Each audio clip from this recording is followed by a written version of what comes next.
How to get out of chaos in life. There's a many ways I could talk about it, but I will tell you my story. So hi, my name is Victoria. I'm a singer-songwriter. I am creating my first album where I'm talking about my emotion wounds that became my strength. I aim to create a community where mental health is valued and every person feels heard and never alone. Why I want to share it is because that is something I struggled for long. I used to attract the same people around me. My life was chaotic. It seemed like life wasn't fair for me. But the truth is, maybe it was. I just didn't see it that way. So it affected me a lot in life, these patterns. I didn't realize I was traumatized, that I was always looking for safety. Like the trauma works like you don't even realize something happened. Like you're just thinking like, oh, this is just me, I always been that way. With trauma, you blame yourself. You think like something is wrong with you. You don't really understand what it is. It felt like I had no choice in this world. Like everything I was trying to do better just fell down anyways. So I didn't feel like I even had a chance. Like, why would I even try again? Like, why would I even try to be better? Like, what's it worth when things are just still going to fall down for me? What happened is that I was in unsafe environments. I put myself constantly. I would attract relationships that would just drag me down more and more, that I had less belief of myself. And I don't blame anyone because that's what I attracted, and this is the responsibility you have to make. So I used to cry in relationships alone in the bathroom or on the floor, and the guy in the next room would do his things and just, he wouldn't even make another face. Like he would just be in another room and he would hear me crying, and it will just make me spiral more, and I will still cry constantly. Think back, I think that was already a sign you're not in a good place. Like you can't heal here. And this is the realization I needed to have, but I didn't have the confidence. I had really low self-esteem. And with traumas, what happened is things repeated. Like I was constantly on a loop and I got reminders, and somehow like it was like my comfort zone to go to the pain, to go where I can feel the same pain again. And this is like a hard thing to accept because you don't want to say I was addicted to my own pain, what I caused myself, which actually wasn't my fault. When people mislead you, use you in any way, it's not a reflection of you necessary. But there is this realization that I came to at some point. I need to make the change. Like if I don't take responsibility where I'm going and I don't set boundaries to myself, like this is going to continue. And this comes with self-love. You need to build yourself. So after countlessly like going through the same cycles, I was tired at some point. And like life throws you all of the same things over and over, so you will actually move forward because it's your comfort food. Like you just eat it all the time because it's good. You love chips because you're watching TV and you're biting them and it's so comfortable. Like it's just good. Like the taste is just continuous. This is the habit you do. It's not necessarily healthy, but it's more of like stimulating. Like it's more of like, this is good, you're just continuing. These cycles are really, really toxic. Like it's even for you. And we shouldn't blame the other person, but we shouldn't blame ourselves too. Everyone knows what happened and what was there, and it's their own responsibility to grow, and this is the reality we have to accept. We cannot play victim forever, that this is what happened to me and now I have to cry about it forever. We don't have to. We can take a higher ground and choose to be better and take small steps. How I found things helped me was I found this guy online who was talking about, mental health. He was talking how he's journaling, meditating, doing all of these interesting practices I have done when I was a child, or I heard about it. But I was like, I don't know, I never done it. I don't know even if it's gonna help me. I don't know why they're talking about it. Looking into it more and seeing that people who I aspire to be, who actually inspire me, who I little bit see myself do these things, that's when I realized I have to try this out. And at the time I was traveling, I was in Czech Republic. First step I did when I listened to these gurus, I started journaling. I had a gratitude journal, and in the gratitude journal I wrote 3 things every day I'm grateful. Because our minds are so negative, like we focus on so many negative things that happen to us. Like it's so easy to blame ourselves, to be hard on ourselves, that we have to do better this, we have to do better that.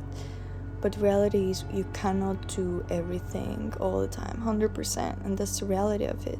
We are not 100, we are maybe 80%, sometimes 50, sometimes 40, and that is totally fine. I started to notice small things in my life, like, oh, there's birds singing outside, I never noticed. I like how the sun is warm on my skin when I walk, and I like how the seasons change. So I started to actually walk more in these times because I was like, I'm feeling the weather, the birds, the people.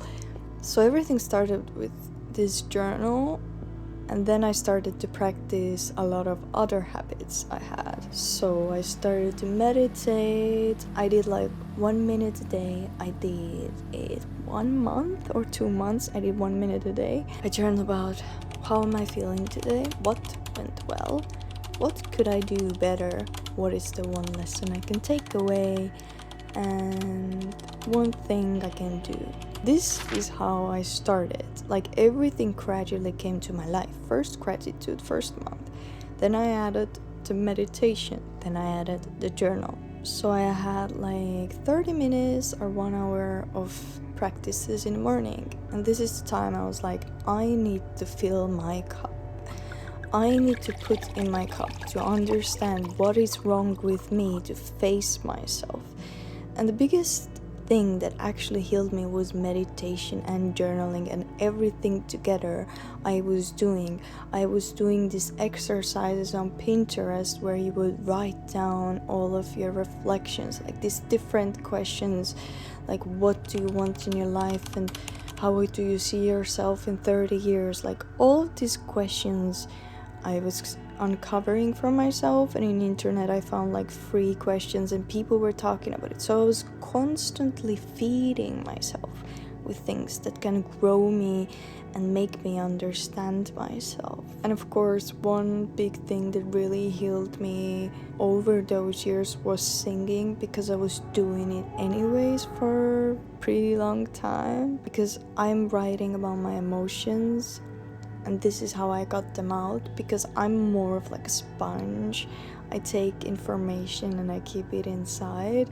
It's hard to tell people what's going on for me because I like to solve it myself, and this is like my safe zone. And really this whole journey is taking place still. Like if I don't take time to reflect, if I don't take time to see myself, I can see that I'm more anxious. Maybe it's because I'm more sensitive to things. And this is something that's normal to me because that's like my personality. I have re-scripted myself and I am much more calmer. Like from last year, I am more centered than ever.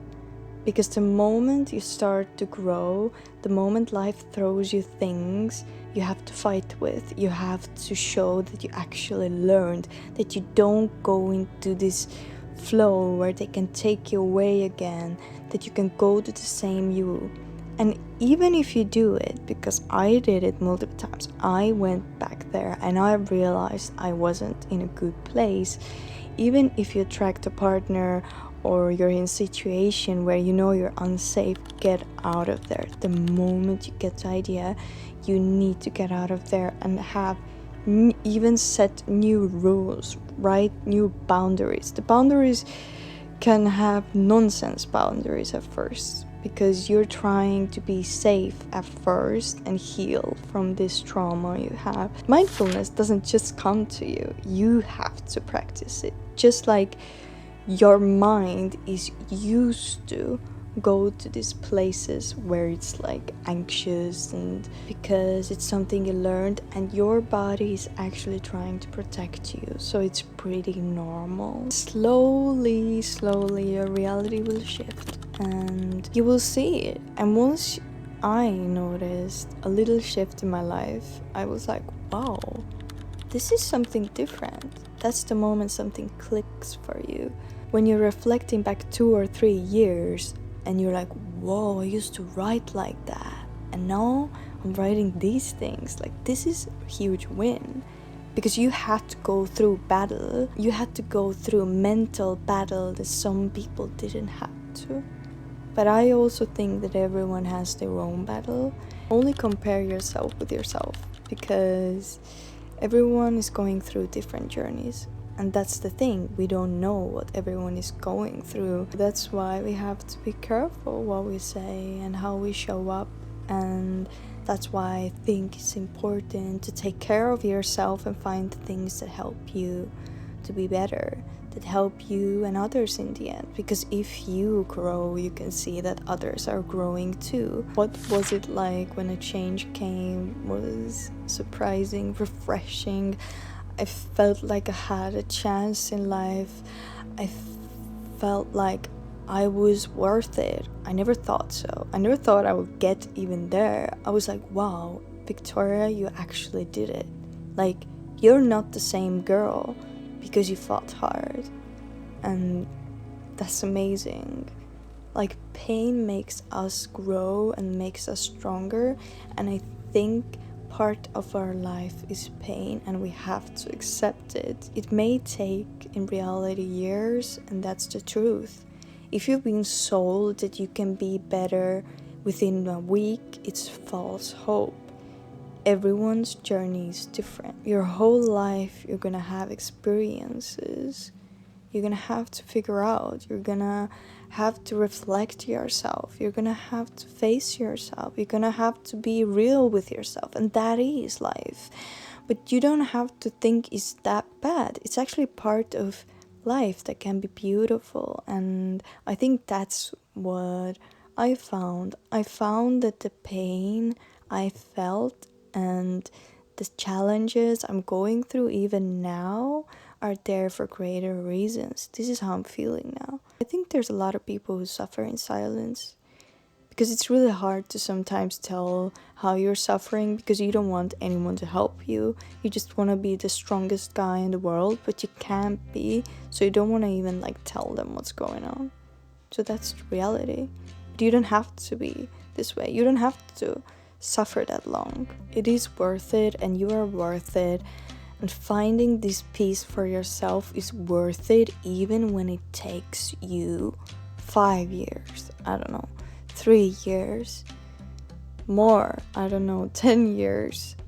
But if you can see gradual changes because of your practices, then this is worth it. If you see that, oh, I've done this better today, that shows a lot of strength. I really hope you guys find this helpful, because I wish someone would tell me that my hard times are getting better, because there is this peace you deserve. And once I found it, I'm really grateful, and I will hold it, build it, share it with you, so you don't have to live this life always feeling like you have to die. You have to be hurt and you have to be alone. This is not the truth. I hold the thought in my head that I will find the people who are like me, that I can share my journey, that I can grow together, and I know they are out there and they need me now. So this is what motivates me. So it is a tough journey, it's worth to take on. You're gonna have great lessons, you're gonna see yourself in different light. If you like this type of content, please let me know. I would really love to share more of my stories that you can feel better. And check out my other videos where I'm trying to create my songs. And please let me know what would you like to see next. Thank you so much for watching.